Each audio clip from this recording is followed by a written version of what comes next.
¿Cómo están, amiguitos? Hoy les voy a contar la historia de un niño. Pero antes de contarles la historia, recuerden que las historias creepypasta son historias de ficción.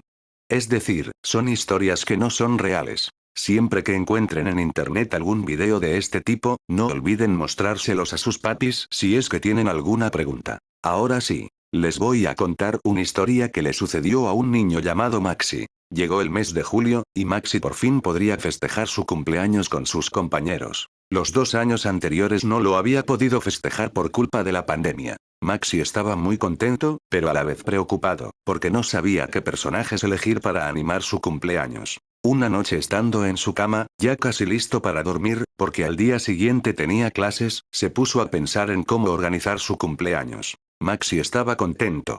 Se quedó toda la noche pensando cómo podría festejar su cumpleaños. El sueño se le había ido, miró la hora y eran exactamente las 00:00:00, y justo en ese momento sucedió algo inexplicable. Maxi escuchó un fuerte sonido de sirena y al mismo tiempo sintió que unas manos con unos guantes le tocaban las piernas.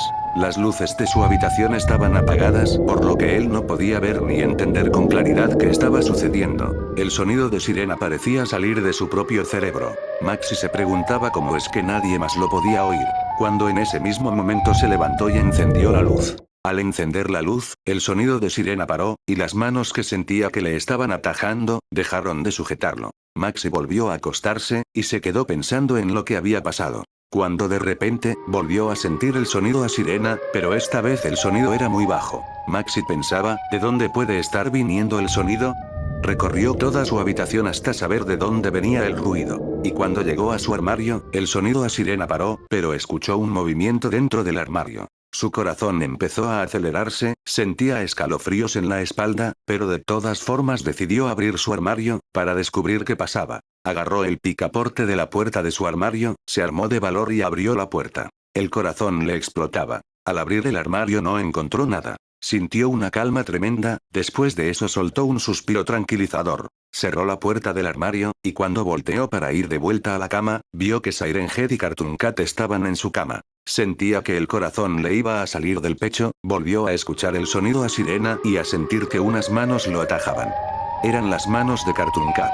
En ese mismo momento, sintió como se desmayó. Maxi despertó en su cama bastante agitado. Por unos minutos se quedó pensando si lo que había sucedido fue real. Cuando finalmente entró en razón, se dio cuenta que todo fue un sueño, miró el reloj y eran las 3:00 de la madrugada. Ya estando más tranquilo, se propuso a dormir de vuelta. Al día siguiente cuando se encontró con su papá, este le había dicho que tenía algo que contarle. Maxi no tenía idea de lo que su papá le contaría, pero lo notaba muy entusiasmado. Su papá le dijo que ya tenía una idea para el cumpleaños, pero que antes debía contarle una historia que no la iba a creer. Su papá le contó que estaba durmiendo tranquilo, cuando a la noche recibió un correo del EMAPS 341, pero que él no sabía de quién era esa dirección de correo. Maxi, que hasta ese momento no estaba prestando tanta atención a su papá, empezó a atenderlo.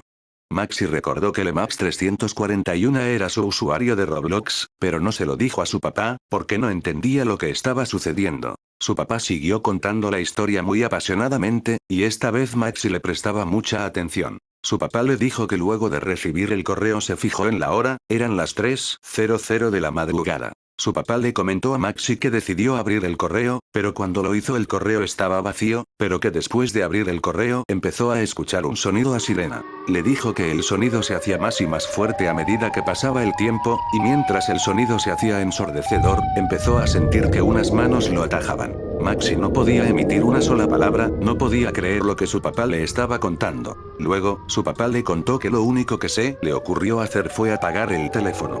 Al hacer eso el sonido paró, y dejó de sentir que lo atajaban. Su papá le dijo que al final se volvió a dormir, y que cuando amaneció creyó que todo fue una pesadilla. Cuando su papá terminó de contarle lo que le había sucedido la noche anterior, Maxi no sabía qué decir, pero se le ocurrió una idea. Maxi le contó a su papá lo que le pasó a él la noche anterior. Le describió con detalles muy precisos todo lo que recordaba, le contó todo. Su papá lo escuchaba, pero no podría creer lo que Maxi le decía. No podía entender cómo había sucedido eso, mejor dicho, no podía entender cómo a ambos le habían pasado cosas similares la misma noche. Cuando Maxi terminó de contar su historia a su papá, ambos se quedaron en silencio y pensativos por unos segundos. Hasta que Maxi tuvo una idea, miró a su papá y le dijo, «Móstrame el correo». Su papá sacó su celular, sorprendido vio que efectivamente tenía un mail de Lemax 341. Maxi le dijo que ese era su usuario de Roblox. Maxi agarró el teléfono de su papá e ingresó al correo. Sorprendidos ambos se dieron cuenta que el correo estaba vacío, pero al abrirlo se reprodujo un sonido de sirena muy intenso. Ambos se miraron directamente a los ojos, parecían estar asustados, pero del susto pasaron a estar emocionados en un segundo. Su papá le dijo a Maxi que ya sabía de qué personajes podían festejar su cumpleaños, y como si sus pensamientos hubieran estado unidos por un instante, Maxi dijo, The Siren Head y Cartoon Cat.